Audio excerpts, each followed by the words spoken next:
আসসালামু আলাইকুম দর্শক, কেমন আছেন? আমি ভালো আছি। আমি আজকে বিকালে নদীর ধারে গিয়েছিলাম এবং নদীর সাথে সাথে আকাশ দেখতে কার কতটা ভালো লাগে জানি না, আমার খুবই ভালো লাগে। কারণ এখানে আপনি যখন দাঁড়াবেন তখন মনের ভিতরে যাই থাকুক না কেন সব কিছু মনে হয় যে নদীর সাথে বয়ে চলে যাচ্ছে। সো আমি এখানে মাঝে মাঝেই যাই। এরপরে আমি এখান থেকে আসলে যাব অলকার মোড়ে, আমার কিছু কেনাকাটা করা লাগবে। পরে অলকার মোড়ে যে শোরুমগুলো আছে এখানে আমি যে ভাবলাম যে কোনটাতে ঢুকবো না ঢুকবো। পরে আমি যে সামনে বার্টন দেখতে পাচ্ছেন এখানে ঢুকি, কারণ ওদের ওখানে আসলে এখন ডিসকাউন্ট অফার চলছে। সো আমি ওদের ভিতরে গেলাম। উপরে যে ফার্স্টে ওদের যে দোতলায় আমি গিয়েছি, এখানে ছেলেদের সব রকম শ্যুজ, কনভার্স, এছাড়া যে স্যান্ডেল শ্যু সেগুলো পাওয়া ছিল।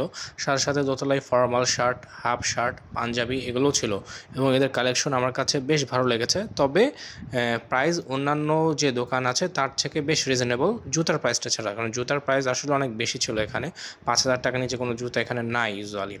আর নিচতলাতে এদের পুরোপুরি হাফ শার্ট এবং টি শার্ট যেগুলো সেগুলোই। পরে আমার পছন্দের যে প্রোডাক্টটা সেটা আমি নিয়ে বিল পে করে দিলাম। এখন আমি ক্যাশে বিল পে করার পর টাকাটা রিটার্ন নিচ্ছি। এরপর আমি সন্ধ্যার নাস্তার জন্য কোথায় যাব ভাবলাম, আবার সাহেব বাজারে যাই।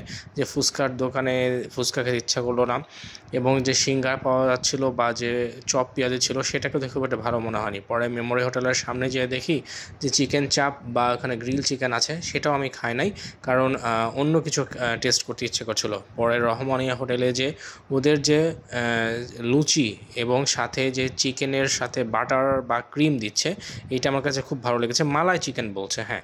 তো আমার খেয়ে খুব ভালো লেগেছে, আপনারা খেতে পারেন। আজকে এ পর্যন্তই, ধন্যবাদ।